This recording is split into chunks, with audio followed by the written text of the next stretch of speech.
ขอน้อมน้อมแด่พระผู้มีพระภาคเจ้าผู้ไกลจากกิเลสตรัสรู้ชอบได้ด้วยพระองค์เอง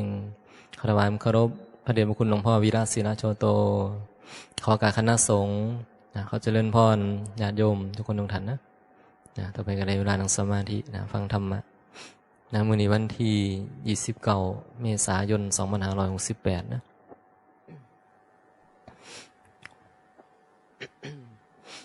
ฟังธรรมเพื่อจะพิจารณาทำความเข้าใจจะได้นำไปปฏิบัติถ้าเขาเข้าใจแล้วก็นำไปปฏิบัติได้ถ้ายังไม่เข้าใจเลยครับไม่สามารถที่จะปฏิบัติได้เนาะการฟังธรรมมันก็จะมีประโยชน์ตรงที่ว่าจะเห็นให้เขาเข้าใจได้เข้าใจในหลายอย่างจะได้น้อมนำไปประพฤติปฏิบัติตามจะได้บ่เป็นทุกข์บ่เดือดร้อน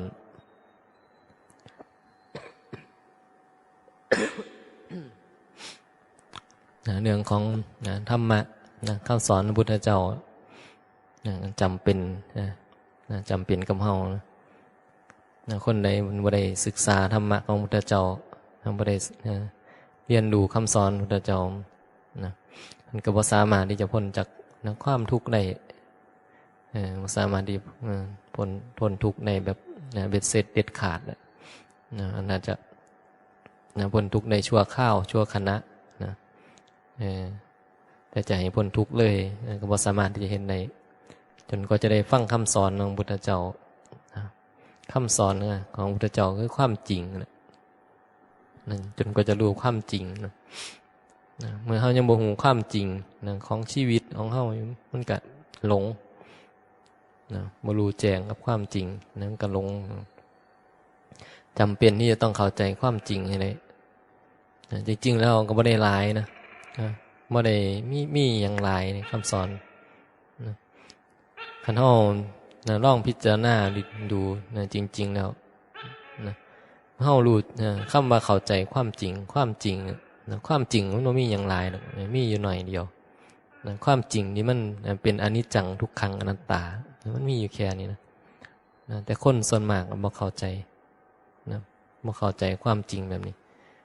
บ่ฮู้ว่าสรรพสิ่งนี่มันอยู่ปรากฏอยู่เนี่ยเขามี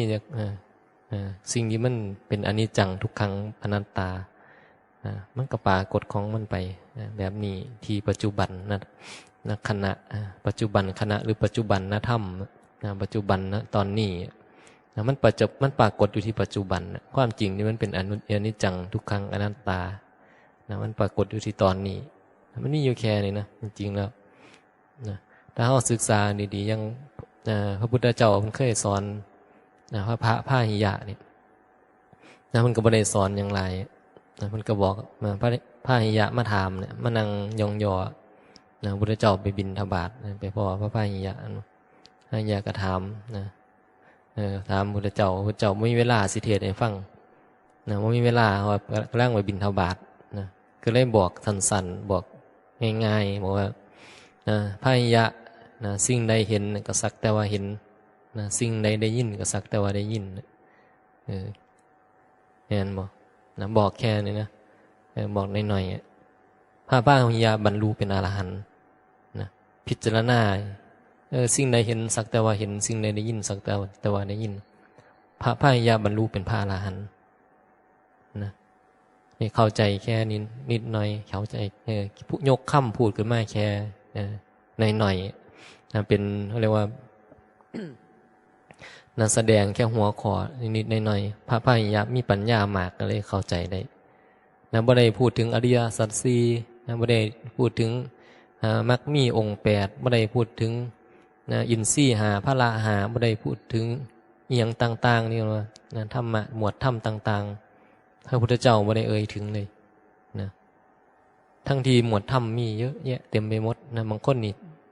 ท่องไปเรียนมานี่จำได้เอามาเทศน์เอามาเว้าเอามาตอบปัญหาตอบปัญหาธรรมะได้อย่างเฮา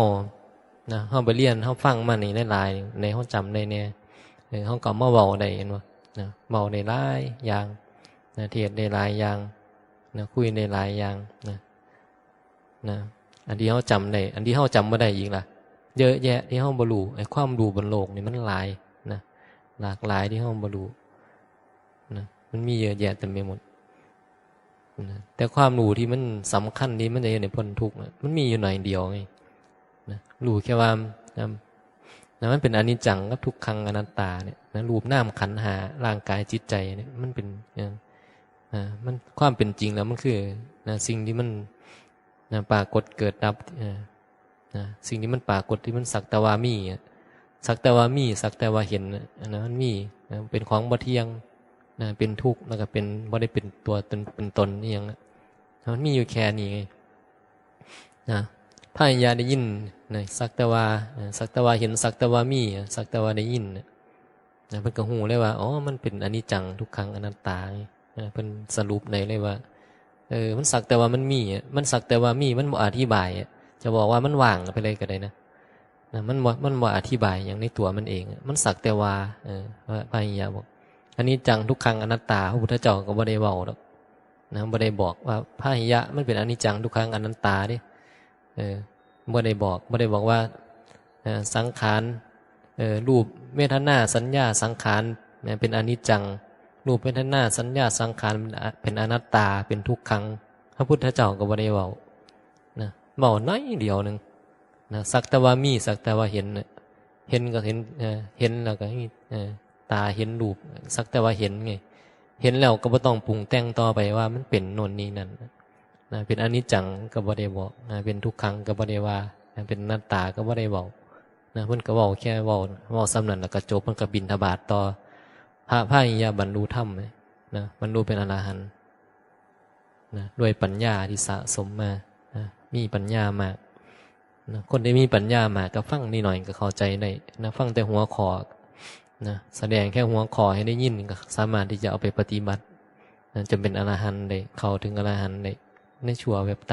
ตาเดียวบรรลุธรรมเร็วเนาะเขาว่าเป็นผู้บรรลุธรรมได้เร็วนะแต่ว่าปัญหาคือสติปัญญาเฮามันบ่มีมากขนาดนั้นนะการแสดงธรรมก็เลยต้องอธิบายขยายความไปหลายวิจิตรพิสดารนะอธิบายแบบนั้นแบบนี้หาอุบายหาวิธีเนาะแสดงด้วยเหตุด้วยผลนะเพื่อที่จะให้เฮาเกิดปัญญาให้มันฉลาดขึ้นได้บอกแบบนั้นแบบนี้พูดเรื่องอริยสัจสี่บ้างพูดเรื่องมรรค8บ้างพูดเรื่องขันธ์5บ้างพูดเรื่องรูปเรื่องนามเรื่องกายเรื่องใจพูดเรื่องอินทรีย์พูดเรื่องบารมียังก็ว่ากันไปนะพูดไปหลายอย่างหลายแนวเยอะแยะเรียกว่าอธิบายแบบวิจิตรพิสดารนะอธิบายไปให้มันแตกฉานนะขยายความออกไปให้มันมากที่จะคนบางคนจะเข้าใจได้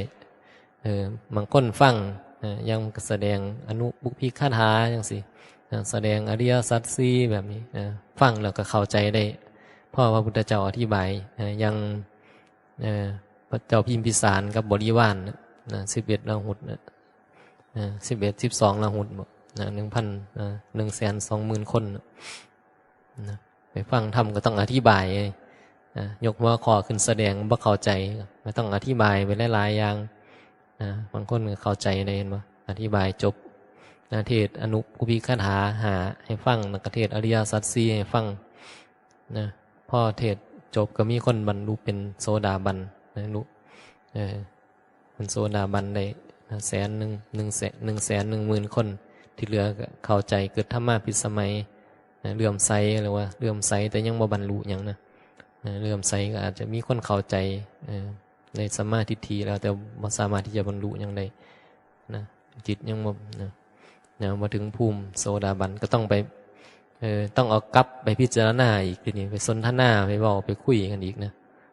คนในที่ฟังแล้วอธิบายขยายความแล้วยังบ่เข้าใจตอนหน้าก็ต้องไปแล้วกลับไปบ้านไปเฮือนกลับไปสาธยายเรียกว่าไปพิจารณาต่อไปสนทนาต่ออะไรอย่างเงี้ยก็แล้วแต่เอากลับไปพิจารณาอยู่บ้านอยู่เฮือนอยู่ที่ของตนเองเป็นมันก็สามารถที่จะเข้าใจได้อีกนะ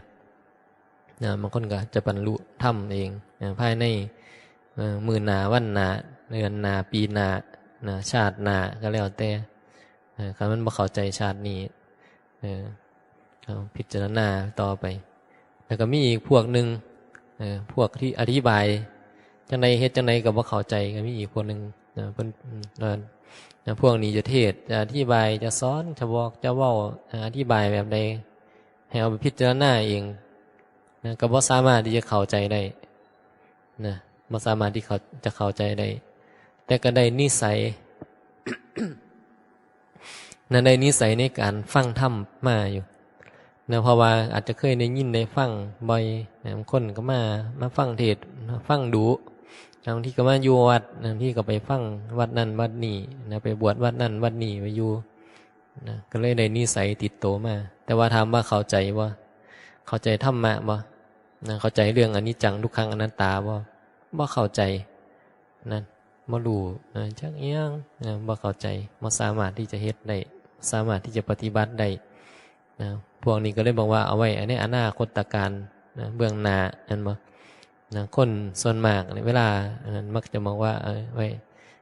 เพื่อพระนิพพานในอนาคตการเบื้องหน้าอันนี้คือคนที่ยังบ่เข้าใจก็ต้องเอาไว้ในเบื้องหน้าโน่นทุบนเทินขาน้อยยังบ่สามารถที่จะเฮ็ดได้หรอกขอเอาไว้พุ่นละชาติหน้าภพหน้าขาน้อยกิเลสหน้าปัญญาหน่อยบ่มีความรู้ความสามารถฟังแล้วก็พิจารณาแล้วก็ปฏิบัติคงบ่ได้แล้วอินบุญหน่อยวาสนาหน่อยเอียงก็ว่าไปบางคนบ่เข้าใจก็จะโทษบุญโทษวาสนาโทษสติโทษปัญญาเจ้าของโทษตนโทษตนเองว่าตัวเองเป็นคนโง่เขลาเบาปัญญาขาดบางคนมันก็เลยขาดกำลังพลังเรียกว่าอินทรีย์มันมีหน่อยบางคนฟังในก็เลยบ่เข้าใจในชาตินี้แต่ก็มีนิสัยไปชาติหน้าก็ได้ฟังไหมบ่เข้าใจชาติหน้าก็ชาติต่อไปชาติต่อไปเรื่อยๆอันนั้นมีนิวปณิสัยแล้วสร้างนิสัยไว้เฮามาฟังมื้อนี้เข้าใจก็อาจจะได้สร้างนิสัยมาโดนอย่างพระพหิยะนี่เหมือนว่าเพิ่นมาฟังเทื่อเดียวเข้าใจได้นะเหมือนว่าเพิ่นบ่มีบ่เคยสร้างบารมีมานะ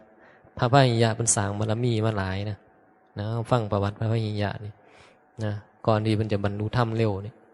เพิ่นสร้างบารมีตัวเพิ่นเองเนี่ยก่อนจะบรรลุธรรมเพิ่นคิดว่าเพิ่นเป็นพระอรหันต์แล้วโดยซ้ำไปนะเพราะว่าเพิ่นสร้างบารมีมาหลายแล้วไงตอนนั้นเพิ่นนุ่งเรียกว่าเพิ่นนุ่งเรียกว่านุ่งใบตองนุ่งบ่นุ่งเสื้อผ้าห่มใบตองห่มสาลายอย่างแล้วเคยฟังประวัติอะไรอย่างเงี้ยก็มีคนมากราบมาไหว้ก็ได้ลาบสักการะก็เลยคิดว่าตัวเองเป็นพระอรหันต์ก็เลยปฏิบัติเข่งขัดไง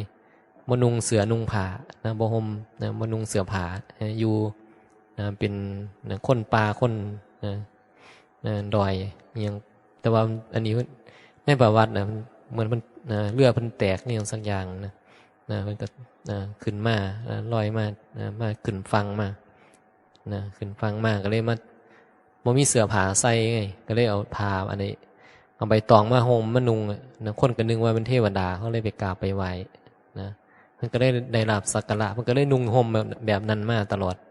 ก็เลยขึ้นว่าจะความเป็นพระอรหันต์นี่แต่ว่าคนเนี่ยพ่อได้ยินว่ามีคนบอกว่าพุทธเจ้าพระอรหันต์พุทธเจ้าพุทธพระอรหันต์เพิ่นเสด็จมาเพิ่นผ่านมาทางนี้พระหิยะบ่แม่นพระอรหันต์มีคนมาบอกเพิ่นก็เลยว่าเอ้าแม่นบ่มีผู้เป็นพระอรหันต์บอกก็เลยอยากไปฟังธรรมโดยเหตุที่มีเรียกว่าสร้างบารมีมามีธรรมะสัมพันธ์กับพุทธเจ้าเป็นพุทธเวไนยพุทธเจ้าสิโปรดปานใดมันก็เลยไปหาไปก็เลยไปได้ยินได้ฟังได้หน่อยเพราะว่าสร้างมาหลายภพหลายชาติแล้วมันเพิ่งจะสร้างมานะบารมีเข้ามาบารมีเนี่ยมันสร้างมาบางคนนี่สร้างมาแล้วสร้างมาเราอย่างพุทธเจ้าเนี่ยก่อนจะมาตัดสรุปนี่ก็สร้างบารมีมาเท่าใดเฮาก็ได้ยินอยู่นั่นหลายภพหลายชาติหลายกับหลายกันก็จะได้มาตัดสรุปได้ไอ้เฮาเหมือนกันเนี่ยบางคนก็สร้างบารมีมาพอแล้วบางคนกำลังเฮ็ดกำลังสร้างอยู่ตอนนี้สร้างอยู่ยังบ่ทันก็เลยยังบ่ทันได้ มันก็เลยต้องให้กำลังใจให้กำลังใจคนที่กำลังปฏิบัตินะมันโทษยังบ่ได้ไม่ว่ายังบ่ได้เรื่องอินทรีย์หรือบารมีของแต่ละคนมันบ่ได้บางคนก็ยังเหมือนเด็กหน่อยนะเด็กหน่อยนะเขาก็พึ่งใหญ่นะก็บ่รู้เรื่องรู้ราวหยังนะก็บ่รู้การงานแบบผู้ใหญ่เห็นบ่นะก็ต้องรอเวลากว่าเขาสิเข้าใจว่าอีหยังมันเป็นเหตุเป็นผลเป็นประโยชน์เป็นโทษอีหยังต้องรอบางคนก็จะใหญ่เราก็ยังบ่ได้มีสติปัญญามากพอบ่สามารถแยกแยะอีหยังได้นะลูกหลานเฮาบางคนอายุ20 30ก็ยังเป็นภาระของพ่อแม่บางคน40 50ก็ยังบ่ได้มีความรับผิดชอบอีหยังอยู่ยังเป็นขี้เหล้าขี้เมาขี้ยาอยู่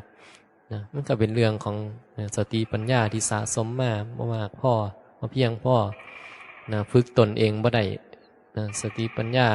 มีหน่อยนะบ่สามารถที่จะเฮ็ดให้ตนเองฉลาดขึ้นได้คนก็เกิดมากก็ตายไปก็ต้องไปวนเปลี่ยนรูปแปลงร่างไปก็ตามเหตุตามปัจจัยที่เฮาสร้างมา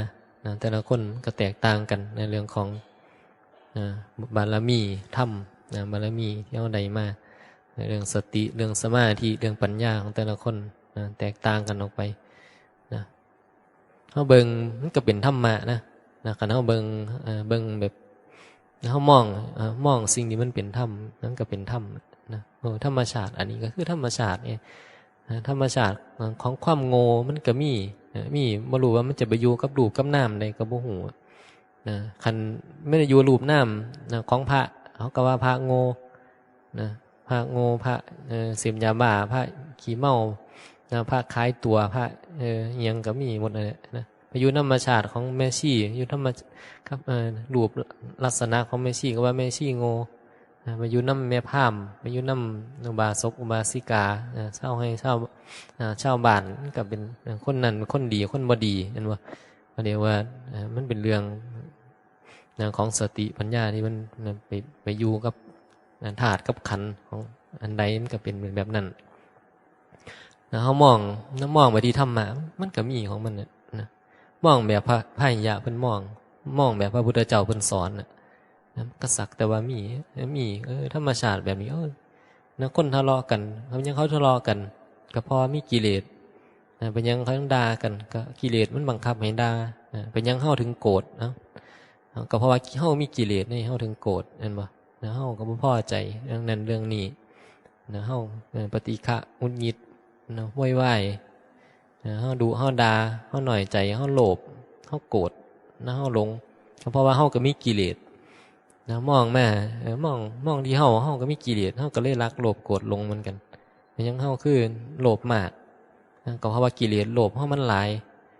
เฮาก็เพ่งอยากได้โน่นนี่นั่นเป็นยังเฮาคือโกรธมากเพราะกิเลสโกรธเฮามันหลายเป็นยังเฮาคือหลงมากเพราะว่าความโง่ความหลงของเฮามันหลายกิเลสนะความสติปัญญาเฮามันหน่อยกิเลสเฮามันหนาปัญญาเฮามันหน่อยเฮาก็บ่เข้าใจความจริงมองมาตรงใดมันก็เห็นตรงนั้นแหละนะคันเฮารู้จักเรื่องของกิเลสนะเรื่องของกิเลสนะมันทำงานอยู่กับเฮาเป็นแบบนี้ก็เพราะกิเลสตัวนี้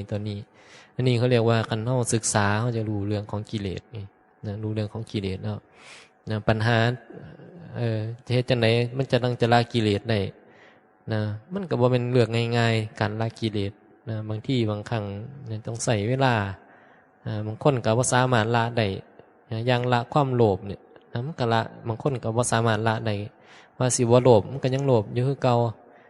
ละความโกรธเนี่ยนะว่าสิบ่โกรธแล้วว่าสิบ่บ่นว่าสิบ่ด่าแล้วนะมันก็ยังเฮ็ดบ่ได้ก็พยายามอยู่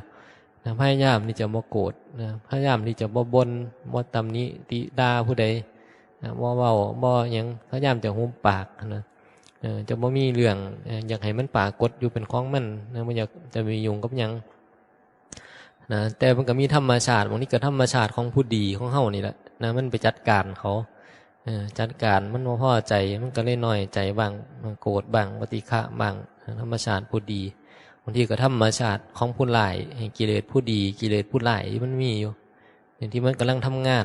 นะทำงานนำอยู่บนรูปนามนี่อยู่บนรูปนี่นามนี่นะบนกายนี่บนใจนี่นะกิเลสมันทำงานนะ คันเฮาศึกษามันก็เห็นนะเห็นว่ามันเป็นธรรมชาติของกิเลสแล้วก็ยอมรับได้ว่าคันกิเลสมันยังหนาอยู่มันก็เป็นแบบนี้คันมันเบาลงบ้างนะมันก็พฤติกรรมนะมันก็เปลี่ยนไปนะแต่ก่อนโลภมากนะคันกิเลสมันลดลงบ้างความอยากมันก็ลดลงผิดหวังจากความโลภมันก็บ่ทุกข์หลายมันก็บ่ได้ดิ้นรนหลายบ่หายบ่บ่นบ่โกรธนั่นบ่แต่ก่อนนี่บ่ได้นะผิดหวังมันโลภแล้วมันบ่ได้มันก็โกรธมานำบ่นด่าหายหงุดหงิดโวยวายโมโหมานำความโง่มันก็ทำงานเต็มที่ของมันถ้าเข้าใจธรรมะซุมื้อนี้ศึกษาธรรมะมองเห็นแล้วโอ้กิเลสมันหลายอยากละกิเลสมันโลภมันก็เห็นความโลภเกิดเมื่อใดก็พยายามระงับระงับความโกรธระงับความไม่พอใจไว้จัดการความโง่ความหลงที่มันมีอยู่มันก็ได้เรียกว่าได้ฝึกตนเองได้เอากิเลสออกนั่นเองนั่นมีการละกิเลสขึ้นมาในการศึกษาธรรมะนี่การศึกษาธรรมะเขาก็มีเป้าหมายต้องการให้ละกิเลสละกิเลสเพราะเข้าใจเพราะว่าเข้าใจแล้วว่าตัวกิเลสเนี่ยมันเฮ็ดให้เฮาหลงมันเฮ็ดให้เฮายึดมั่นในรูปนามนี่มันบ่สักแต่ว่าไงเห็นแล้วมันก็พยายามที่จะไปจัดการเข้าไปลงเข้าไปลงในสิ่งที่มันปรากฏเพิ่นว่าสิ่งไหนเห็นก็สักแต่ว่าเห็นน่ะปรากฏของมันเฮาก็บ่สักแต่ว่าเฮาก็พยายามที่จะตั้งให้มันเป็นตั้งเป็นตัวเป็นตนขึ้นมาเป็นเฮาเป็นเขาขึ้นมาเพราะว่ากำลังของสติปัญญามันตามมาทันกิเลสคันเฮามีการปฏิบัติอยู่ถึงมันจะมีกิเลสอยู่เนี่ยมันโลภมันก็เห็นไงความโลภเกิดขึ้นอยู่ในจิตวิญญาณเนี่ยมันก็เกิดอยู่ในรูปในนามมันว่าเวลาความโลภมันเกิดมันก็เกิดอยู่ในใจของเฮานี่แล้วในกายกับใจนั้นรูปกับนามก็คือกายกับใจไงเวลาความโลภมันก็เกิดอยู่ที่ใจใจนี้มันก็อยู่กับกายนี่มันก็แสดงออกทั้งกายเห็นบ่กายกับใจมันก็แสดงออกความโลภมันเกิดขึ้นมาเฮาก็เห็นแล้วว่าเนี่ยมันกำลังมีความโลภเกิดขึ้นเมื่อบ่ได้ตามที่ประสงค์ไว้มันก็มีแรงต่อต้านแรงต่อต้านที่เกิดจากกิเลสบ่พอใจงุดหงิดโกรธโวยวายบ่นด่าหายจมหยังก็ว่ากันไปเป็นเรื่องปกติที่กิเลสมันยังมีอยู่ จึงเห็นคนเฮาทุกคนมีปัญหาบ่นด่าทะเลาะกันน้อยใจกัน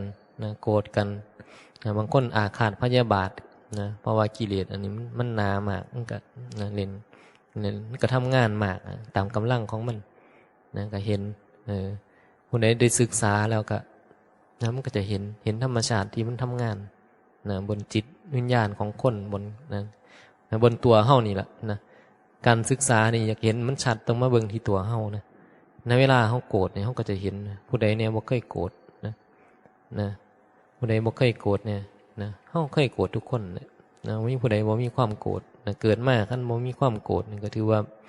เป็นผู้ที่มีบารมีอินทรีย์แก่พอสมควรคันบ่มีความโกรธแล้วมันถือว่า ผู้ที่จะเว้นจากความโกรธได้มีพระอริยะพระอริยะตั้งแต่โสดาบันไปนี่เพิ่นจะบ่โกรธเป็นหยังพระอริยะมันคือบ่โกรธเพราะว่าพระอริยะบุคคลเนี่ยเพิ่นฮู้ธรรมะแล้วเพิ่นกำลังปฏิบัติธรรมอยู่เมื่อความโกรธหรือกิเลสที่เรียกว่าโทสะเนี่ยมันเกิดเนี่ยเพิ่นสามารถที่จะควบคุมมันได้เพิ่นบ่โกรธเพราะว่าเพิ่นรู้ทันแต่ว่าบ่แม่นว่าเพิ่นบ่มีบ่เหลือบ่มีความโกรธเลยนะแต่ในความโกรธมันเปลี่ยนไปแล้วจากความโกรธเหลือแค่คำว่าปฏิฆะแค่นั้นนะพระโสดาบันก็เลยบ่มีความโกรธไง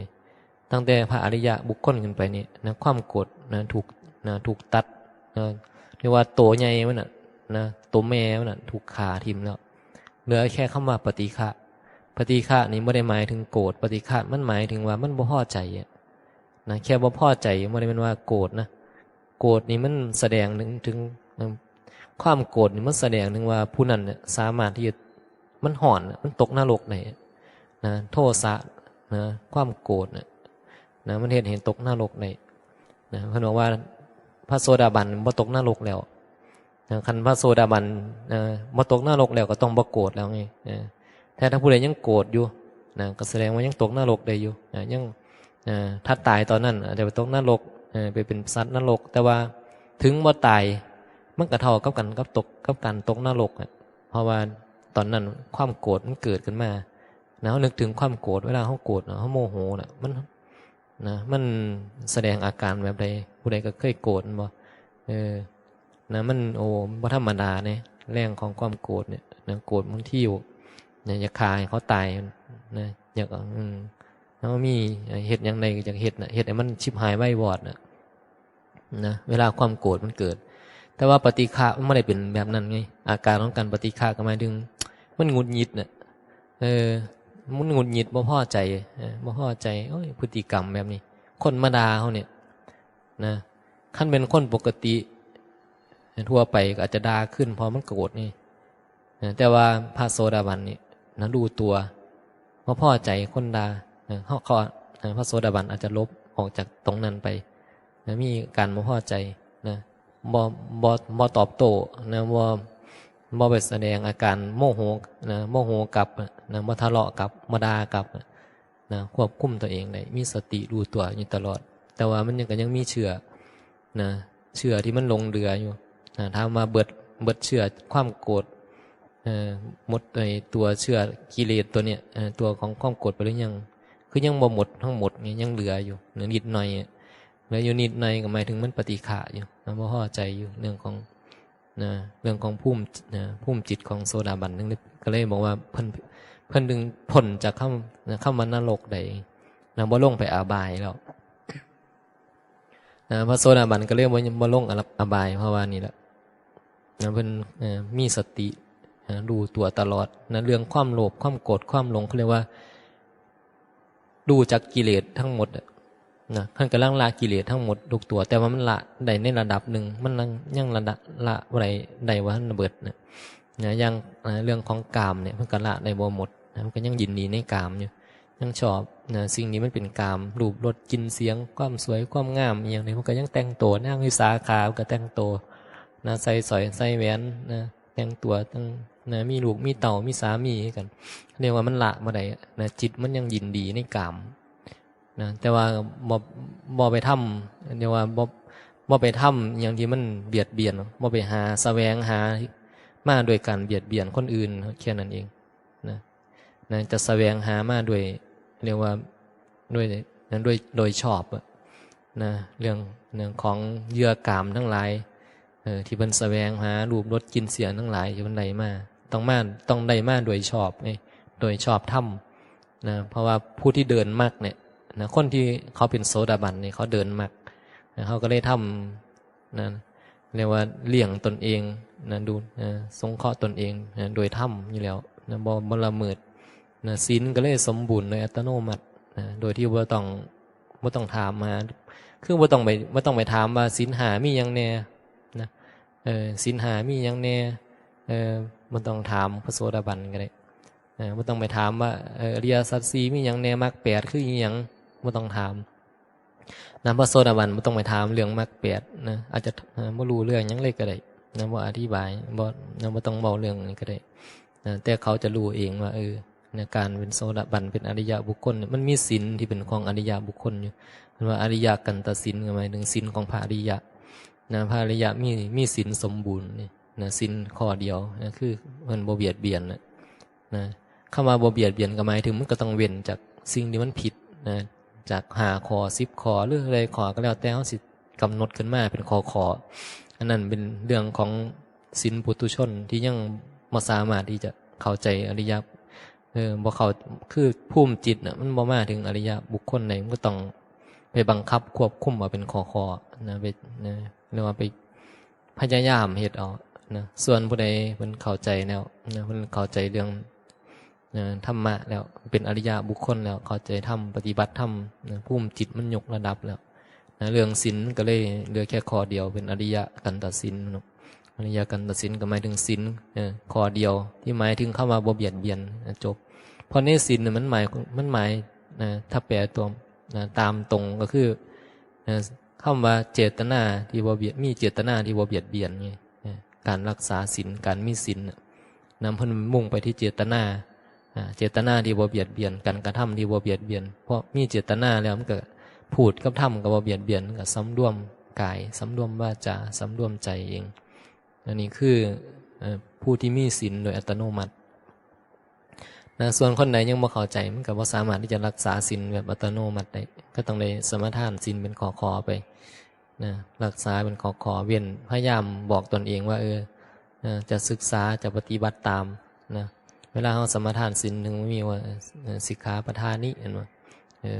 ปานาติปทาเวรมณีสิกขาปทังสมาธิยามิว่าฉันจะศึกษาจะปฏิบัติตามขอนี่ว่ากันมาเป็นว่าเป็นขอแต่ผู้ใดอันนั้นแล้วมันก็บ่ได้มาสนใจแล้วในเรื่องศีลเป็นขอมันก็เว้นได้เอง สำคัญก็คือตอนนี้มันยังบ่เข้าใจไงบางทีก็คือเฮาอินทรีย์หรือปัญญาเฮาบ่มากพอฟังแบบพาหิยะบ่เฮ็ดบ่ได้ก็เลยต้องพยายามชวนให้เจริญบารมีเจริญอินทรีย์ไปเรื่อยๆเจริญเรียกว่านี่หาอุบายนี่คืออุบายอย่างนึงนะอุบายเดินจงกรมสวดมนต์นั่งสมาธิฟังธรรมะล้วนเป็นอุบายที่ครูบาอาจารย์เพิ่นเฮ็ดไว้กระตุ้นเพื่อให้เกิดบารมีมันแก่ขึ้นเกิดอินทรีย์แก่ขึ้นคันเฮายังบ่เข้าใจอยู่นี่มันก็จะเฮ็ดยากมันก็ต้องฝืนเห็นบ่คนใดเข้าใจแล้วอุบายนี่มันก็จะบ่ฝืนมันจะบ่ยากมันจะบ่เป็นคันที่ผู้ที่รู้ต่อรู้ธรรมะมันจะบ่ต่อต้านหยังหรอกบ่มีปัญหากับเรื่องอุบายหรือรูปแบบพจน์วัดอีหยังเนี่ยเฮาไปอยู่ไสเฮาก็จะเฮ็ดไปตามเพิ่นเฮาจะบ่คือมันจะบ่มีความขัดแย้งกับเพราะว่ามันบ่ยึดมั่นถือมั่นไงคนที่เข้าใจธรรมะเนี่ยเพิ่นพาเฮามาอยู่เฮาไปอยู่ตรงใดเพิ่นพาเฮ็ดแบบใดเฮาก็จะเฮ็ดไปตามเพิ่นเฮ็ดตามที่เพิ่นสอนเดือนตามระเบียบกฎกติกาของสังคมของชุมชนนั้นๆเฮาจะบ่เป็นคนที่แบบจังได๋ล่ะบ่เอาแต่ใจตัวเองบ่เห็นแก่ตัวเฮาก็จะฮู้ว่ากาลเทศะมันหมายถึงหยังสถานที่ตรงนี้เพิ่นเฮ็ดแบบใดเฮาก็จะไปเรียนรู้เอาเฮาก็จะอยู่นำที่สถานที่ตรงนั้นได้ง่ายๆแบบที่เฮาเพราะเฮาบ่ยึดมั่นถือมั่นไงแต่บางคนมันบ่ได้เป็นแบบนั้นไงมันยึดมั่นถือมั่นไปตรงนี้คือบ่คือบ้านเฮาคือบ่เฮ็ดคือบ้านเฮาเฮ็ดแบบนี้อยู่เฮาอยู่วัดเฮาเฮ็ดแบบนี้อยู่วัดนั่นเฮ็ดแบบนั้นมันบ่แม่นแม่นบ่มันก็จะไปหลงยึดติดกับตรงนี้เพราะว่าความบ่เข้าใจเฮ็ดให้ยึดมั่นถือมั่นกับรูปแบบพจน์วัดกับกฎกติกาของสังคมเฮาบ่เข้าใจเฮาไปอยู่แล้วมันก็เฮาไปยึดติดตรงใดเฮาก็จะเอาตรงนั้นเป็นหลักแล้วพ่อไปอยู่ตรงอื่นเฮาก็มองว่ามันบ่ถูกมันบ่ถูกมันบ่เหมือนที่เฮาเฮ็ดมาเฮาเอาถูกเอาผิดกับเรื่องรูปแบบพจน์วัดเรื่องของโลกสมมุติเรื่องสื่อกระตุ้นเพราะว่านี่มันเป็นแค่ตัวกระตุ้นเฮ็ดให้เฮาได้เข้าถึงความเป็นจริงแค่นั้นเองเมื่อเฮาบ่รู้มันก็เฮ็ดให้เฮาบ่สามารถที่จะนั้นรู้บ่สามารถที่จะเฮ็ดได้นั่นว่ามันสำคัญในเรื่องพวกนี้คันคนที่ยังบ่รู้ธรรมะเนี่ยมันก็จะยึดมั่นพอมีความยึดมั่นไปอยู่เฮาจะไปตรงใดเฮาก็จะเข้ากับสังคมยากเฮาก็จะบ่รู้จักเรียนรู้บ่เข้าใจมันก็จะเป็นปัญหากับเฮาเองนี่แหละเป็นปัญหาเขาเองมันเกิดจากทิฏฐิว่าเกิดจากทิฏฐิเกิดจากความเห็นของเฮาแต่ถ้าเฮาเข้าใจธรรมะเนี่ยมันจะบ่มีทิฏฐิพวกนี้เกิดขึ้นมาอันใดที่เป็นเฮ็ดแล้วมันเป็นเรื่องที่เป็นประโยชน์บ่เบียดเบียนเฮาก็เฮ็ดนำมันไปแต่อันใดถ้าเฮ็ดแล้วมันมีโทษมันเบียดเบียนมันเป็นสิ่งที่บ่เหมาะก็เฮาก็จะฮู้อยู่แก่ใจคันเขาบ่แก้ไขเปลี่ยนแปลงเฮาก็บ่ไปอยู่ตรงนั้นเฮาก็จะปฏิเสธบ่เฮาก็จะออกหนีมาตรงนี้มาชุมชนนี่บุคคลคนนี้หรือ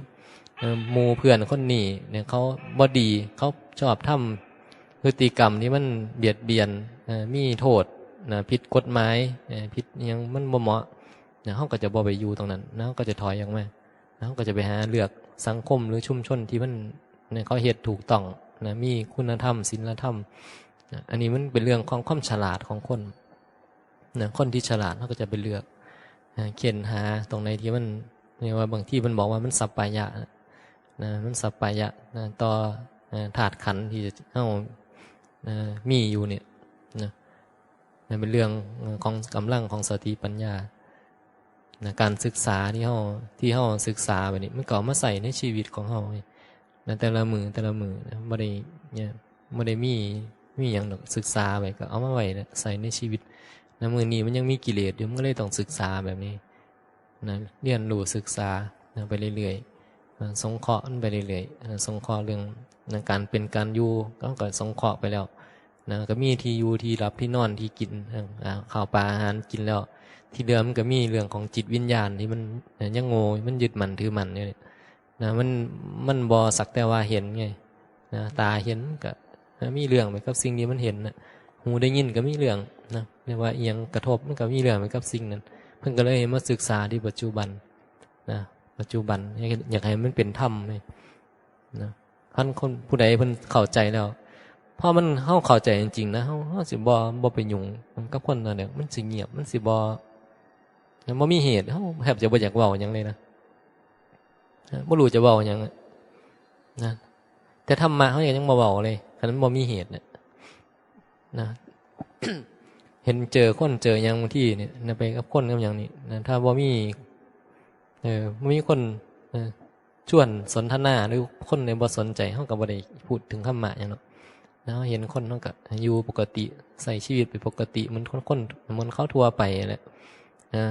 ใช้ชีวิตไปบริหารก่อนเรียกว่าบริหารจัดการการเป็นการอยู่ในเรื่องของการดูแลสงเคราะห์ก่อนทุกไปนั่นบ่มันมีภาระหน้าที่ที่ต้องบางที่บางสิ่งบางอย่างมันก็จำเป็นเกี่ยวของกันบางคนก็มีภาระอันนั้นอันนี้เฮาก็เฮ็ดไปเฮ็ดนั่นนี่ทำนั่นทำนี่ธาตุขันธ์มันก็ต้องใส่ต้องกินต้องใส่ต้องเฮ็ดต้องมีก็เลยมีภารกิจไงภารกิจที่มันเป็นเรื่องของการซอยสงเคราะห์ก่อนทุกข์เฮาก็เฮ็ดไปก็เว้ากันไปคุยกันไปในเรื่องตามที่มันหน้าที่ที่กำลังเฮ็ดอยู่น่ะมื้อนี้เฮ็ดอันนั้นอันนี้ไปนั่นไปนี่มื้อนี้จะก็มีการวางแผนมีหยังปกติทั่วไปน่ะนั่นว่าก็เว้าไปปกติอยู่ชีวิตใช้ชีวิตปกตินะบ่ได้มีอีหยังปฏิบัติธรรมคือการใช้ชีวิตในตามหน้าที่ที่เฮามีในแต่ละมื้อแต่ละวันในหน้าที่ในการสงเคราะห์ธาตุขันธ์ก่อนทุกข์นี่แหละของเฮาบ้างของคนที่เกี่ยวของกันบ้างก็ว่ามีหยังไงความเป็นจริงแล้วมันก็บ่ได้มีหยังมันมีในขณะที่มันปรากฏเกิดดับของมันไปเรื่อยๆนะมันว่างๆนะความเป็นจริงมันว่างๆนะเฮ็ดแบบพระพาหิยะเพิ่นเฮ็ดนะให้มันว่างๆอย่ามีเฮาขึ้นมาอย่ามีเฮาขึ้นมาเฮ็ดหยังนะเฮ็ดก็สักแต่ว่าเฮ็ดนะจังบางที่หลวงพ่อมันก็บอกกินสักแต่ว่ากินเฮ็ดสักแต่ว่าเฮ็ดปฏิบัติธรรมก็สักแต่ว่าปฏิบัติธรรมไงบ่ได้มีผู้ใดปฏิบัติหยังมันว่างๆนะเฮ็ดซื่อๆนะเฮ็ดอันนี้มาสวดมนต์ทำวัดก็สักแต่ว่าสวดมนต์ทำวัดไม่มีนะมันบ่มีผู้ใดเฮ็ดอีหยังบ่มีผู้ใดมาปฏิบัติหยังเลยนะสิ่งนี้มันมีมันว่างๆนะเฮาเข้าใจได้บ่ถ้าเฮาเข้าใจได้เฮาก็พยายามนะฝึกให้มันว่างไงมื้อนี้มันเข้าใจแม่นบ่แต่ว่ามันยังปฏิบัติบ่ได้ก็พยายามฝึกในเวลามันจะบ่ว่างเวลามันจะมีเรื่องเฮาก็เตือนสติตัวเองไว้เนี่ยมีเรื่องอีกแล้วจะไปจัดการอีกแล้วจะไปด่าเขาอีกแล้วจะไปบ่นอีกแล้วจะไปโน่นนี่นั่นอีกแล้วนะมันเกินความจำเป็นก็บ่ต้องไปเฮ็ดนะคันมันบ่แม่นภาระหน้าที่ของเฮาบางที่บางสิ่งบางอย่างมันก็บ่แม่นฐานะที่เฮาจะไปเฮ็ดเฮาก็เฉยไปแล้วก็แล้วอันบ่ต้องไปจัดการหยังแต่ถ้าเฮามีเป็นหน้าที่ของเฮาหรือเป็นสิ่งที่เฮาควรที่จะพูดจะเว้าที่จะแนะนำที่จะบอกจะเตือนอย่างครูบาอาจารย์เนี่ยเป็นหน้าที่ของเพิ่นจะสอนเพิ่นจะบอกเพิ่นอันไหนมันถูกมันผิดเหมาะบ่เหมาะเพิ่นก็บอกนะก็บอกเฮาอันนี้บ่ควรเฮ็ดนะอันนี้เฮ็ดได้อันนี้เป็นประโยชน์อันนี้มีโทษมันก็บอกแยกแยะเตือน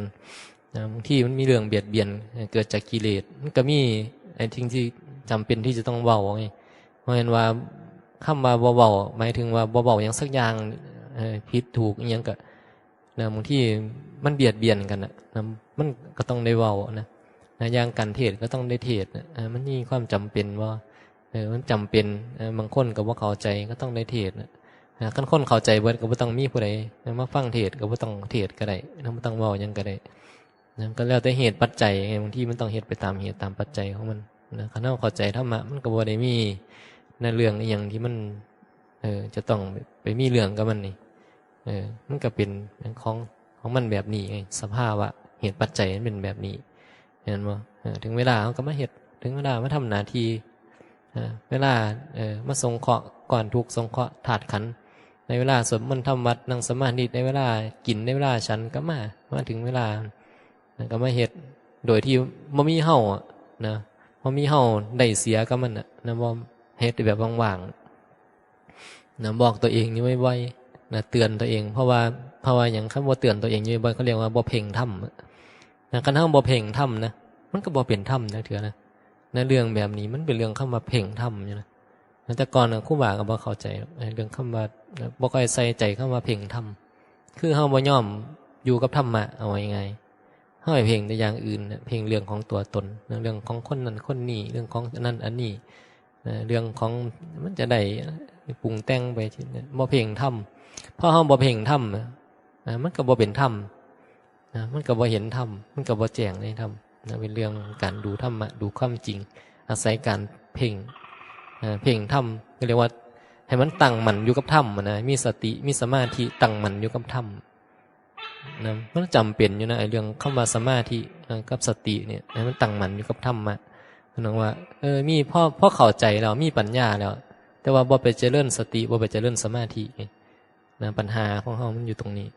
พ่อบางคนก็เข้าใจอยู่นะเข้าใจอยู่แต่ว่าพอเจอเหตุการณ์ยังเฮาบ่ยอมเพ่งธรรมไงเฮาขาดสติขาดสมาธิแล้วว่าสติสมาธิเฮามันอ่อนแล้วก็บ่เพ่งธรรมมันก็ไปตัวตนมันก็เกิดอยู่เรื่อยๆเรื่อยๆเรื่อยๆมันก็จัดการโน่นนี่นั่นไปเรื่อยๆมันก็ถูกใจผิดใจเรื่อยๆนะมีแรงกดดันนะเฮาจะเฮ็ดหยังไปมันก็เกิดจากแรงกดดันที่กิเลสมันบังคับมาเฮ็ดแต่ถ้าเฮาเข้าใจธรรมะแล้วเฮาจะเฮ็ดหยังเฮาก็ระวังกิเลสพร้อมระวังบ่แม่นว่าเฮ็ดเพราะมันมีแรงกดดันแต่เฮาเฮ็ดเพราะว่ามันถูกต้องเหมาะสมมันถูกเฮ็ดให้มันถูกทำไงบ่ได้เฮ็ดไปว่าโอ้ยยังติเตือนจังซี่ก็มันว่าเฮ็ดเพราะว่ามันบ่ถูกใจแล้วเฮาต้องการเป็นธรรมไงให้มันเฮ็ดแล้วให้มันบ่เกิดเรื่องเบียดเบียนขึ้นบ่ให้มันมีปัญหาให้มันเป็นความสามัคคีให้มันเป็นสิ่งที่มันเป็นประโยชน์ต่อตนต่อท่านต่อคนที่เกี่ยวข้องกันอยู่มันล้วนในเฮ็ดแต่สิ่งที่มันจะมีประโยชน์มันจะเว้นสิ่งที่มันเป็นโทษมันบ่ได้มันว่าเฮาเฮ็ดแบบนั้นแบบนี้เพื่อสนองกิเลสตัณหาเทศเพื่อสนองกิเลสตัณหาเฮ็ดเพื่อสนองกิเลสตัณหามาบ่นมาด่าบ่ได้ตามกิเลสตัณหาก็เลยบ่นอันนี้บ่แม่นนี่เฮามองก็พิจารณาก่อนเฮาก็จังคิดก่อนพิจารณาก่อนว่ามันผิดนะมันผิดก็ควรแก้คนผิดคันเฮาฉลาดเฮาก็สำนึกได้แต่ถ้าเฮาบ่ฉลาดมันก็สำนึกบ่ได้เป็นเรื่องยากมันเป็นเรื่องของความฉลาดเฮาเข้าใจในคนแต่ก่อนเฮาบ่ฉลาดเวลามีผู้มาติเฮาก็โกรธเฮาก็บ่พอใจเฮาปฏิฆะอันว่ายิ่งคนที่เฮาบ่ชอบคนที่เฮาบ่ชอบอยู่แล้วมาติเฮามาว่ามาบ่นเฮาบ่ฉลาดเฮาบ่ชอบเขาอยู่แล้วเป็นทุนเดิมก็ยิ่งโกรธโมโหไปนำบ่พอใจปฏิฆะแต่ถ้าคนนั้นเฮาเป็นคนที่เคารพอยู่เฮาชอบอยู่เฮายินดีอยู่คันมันยังมันก็น้อยใจผิดหวังมันบ่พอใจมีคนมาติมาว่ามาบ่นถามว่าคันเฮาบ่ฉลาดเฮาจะเห็นมันอยู่บ่ล่ะเฮาจะเห็นว่าเวลามันโกรธเพราะว่ามันบ่เกิดจากความบ่ฉลาดมันก็บ่เห็นมันน้อยใจมันผิดมันบ่พอใจมันเกิดจากความบ่ฉลาดเฮาก็บ่เห็นเพราะว่าเฮาบ่ฉลาดไงบางคนถึงบ่ได้สำนึกไงบ่รู้จักคำว่าสำนึกบ่ได้ก็เพราะว่าความฉลาดเฮามันน้อยแต่ถ้าเฮาฉลาดมีผู้เพิ่นมาตำหนิตีเตือนจะผู้ใดก็ตามแล้วมันจะพิจารณาทัน มันจะพิจารณาก่อนว่ามันถูกหรือมันผิดจังไหนก่อนที่จะบ่พอใจก่อนที่จะปฏิฆะก่อนที่จะโกรธก่อนที่จะนะมันก็จะเบิ่งว่าด้วยเหตุด้วยผลเพราะคนที่เขาฉลาดมันก็ต้องมีความคิดนึกกันว่าอาจมันถูกของสันจริงเนาะยอมรับนะสำนึกได้มันก็จะแก้ไขสิ่งนี้ตัวเองเฮ็ดผิดได้ขั้นสำนึกว่าใดเฮาบ่ฉลาดเฮาสำนึกว่าใดมันก็บ่สามารถที่จะแก้ไขสิ่งนั้นได้จะบังคับให้แก้มันก็บ่สามารถที่จะเฮ็ดได้นะมันก็เลยต้องอาศัยความฉลาดการที่จะฉลาดได้มีปัญญาได้ก็ต้องมาฟังเทศน์ฟังธรรมมาอบรมตนเองให้มันมีปัญญาเนี่ยมันก็เลยจำเป็นในการฟังเทศน์ฟังธรรมะก็เลยจำเป็นหลีกเลี่ยงบ่ได้นะจิตวิญญาณเนี่ยมันจะฉลาดกันเลยก็ต้องในการพิจารณาธรรมะแล้วการเพ่งดูธรรมะเพ่งดูความจริงนะยิ่งเรื่องของความบ่ยึดมั่นถือมั่นเนี่ยนะยิ่งการเพ่งไปที่นะความว่างจากความเป็นนะเป็นตัวเป็นตนนะมันว่างมันเห็นสักแต่ว่าเห็นหูสักแต่ว่าหูเนี่ยมันก็ยิ่งเป็นเรื่องละเอียดอ่อนนะเป็นเรื่องของมีปัญญาที่มีมากเห็นบ่เฮาคันปัญญาเฮาบ่หลายก็บ่เห็นบ่เข้าใจนะฟังไปก็บ่ได้เอาไปปฏิบัติหยังแต่ว่าคันเฮามีปัญญามากเฮาฟังแล้วเฮาเอาไปปฏิบัติได้นะง่ายๆนี่แหละสักแต่ว่าเห็นสักแต่ว่าได้ยินนะบ่ต้องไปท่องคัมภีร์มาทั้งเล่มก็ได้บ่ต้องไปฮู้ก็ได้อีหยังอริยสัจ4อีหยังบ่ต้องไปท่องมาอันนั้นอันนี้อันที่หลายๆอันเว้ามาหลายๆนี่บ่ต้องไปนั่งท่องมาก็ได้แต่ว่าคันมันฮู้แล้วฮู้ความจริงว่าสิ่งที่มันปรากฏมันว่างมันบ่ได้เป็นหยังหรอกอันเป็นอนิจจังทุกขังอนัตตาถ้าจะพูดถึงถ้าจะอธิบายก็คือมันเป็นอนิจจังทุกขังอนัตตาแต่ถ้าว่าต้องการอธิบายมันก็เป็นของมันแบบนั้นแหละสักแต่ว่าเป็นอนิจจังทุกขังอนัตตาก็สักแต่ว่าสักแต่อธิบายซื่อนะแค่นั้นไงก็บ่เป็นหยังบ่เป็นขนาดนี้